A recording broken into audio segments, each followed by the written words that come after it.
बिल्कुल। एक और चुनाव की बात कर लेते हैं, विधान परिषद चुनाव। राज्यसभा चुनाव में क्या कुछ हुआ पंकज जी, हमने देखा।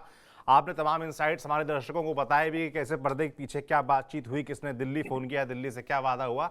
सब कुछ आपने हमें बताया था, पर 21 मार्च को फिर वोटिंग होनी है विधान परिषद की 13 सीटों के लिए। एक बार फिर कयास लगाए जा रहे हैं कि क्या इसमें भी कुछ खेल होगा, क्योंकि जो आसानी से समीकरण है उस हिसाब से बीजेपी के हिस्से 10 और 3 सीटें समाजवादी पार्टी के हिस्से जाती दिख रही हैं। मगर क्या अभी कुछ और गुंजाइश बाकी है?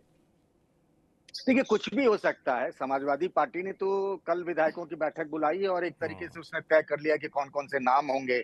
जैसे हुँ। कि बलराम सिंह यादव आजमगढ़ के हैं, गुड्डू जमाली उर्फ शाह आलम जिनको पहले ही एमएलसी की बात कही गई, हाल ही में वो समाज बीएसपी छोड़कर समाजवादी पार्टी में आए और तीसरे जो नरेश उत्तम पटेल हैं समाजवादी पार्टी के प्रदेश अध्यक्ष। लेकिन अगर यकीन मानिए अगर बीजेपी ने 10 के बदले में 11वां कैंडिडेट दे दिया, तो फिर क्या होगा? तो जैसे राज्यसभा में ऐसा लग रहा था कि कोई चुनाव की नौबत ही नहीं आएगी, 3 कैंडिडेट सपा ने दिए थे और इनको लग रहा था कि बाद बाकी 7 कैंडिडेट बीजेपी के होंगे तो चुनाव की स्थिति नहीं आएगी। बीजेपी ने संजय सेठ के रूप में 8वां उम्मीदवार दे दिया।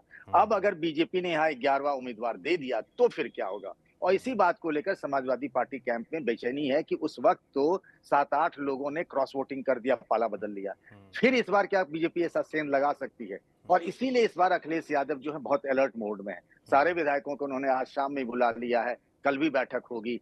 तो समाजवादी पार्टी के पास चिंता ये है कि अपना घर भी बचाना है, दूसरों के हमले से और उनको 3 एमएलसी जिताना भी है, ये उनके सामने कठिन चुनौती है। बीजेपी को देखना पड़ेगा कि क्या बीजेपी कोई खेल करती है। हालाँकि बीजेपी ने तो 2 सीटें ऑलरेडी सहयोगी दलों को दे दी है। एक जी। ओम प्रकाश राजभर की पार्टी को एमएलसी मिल रहा है और हुँ, एक आपको आरएलडी को मिल रहा है। आरएलडी ने भी अपने उम्मीदवार का नाम का ऐलान कर दिया। आशीष पटेल जो कि अपना दल के हैं, वो उनका भी कार्यकाल खत्म हो रहा है, तो एक उनको भी मिलेगा। तो हुँ, यानी 3 तो 10 में से चले ही गए। अब हुँ। 7 रखती है बीजेपी या 6 रखती है, कितने उम्मीदवार उतारती है, ये 1-2 दिनों में तय हो जाएगा। आप कह रहे हैं कि समाजवादी पार्टी या यानी कि अखिलेश यादव ने पिछली जो राज्यसभा में गलती हुई है उससे सीखा है और वो लगातार अपने विधायकों से मिल रहे हैं, बातचीत कर रहे हैं कि ताकि इस बार कोई गड़बड़ ना हो।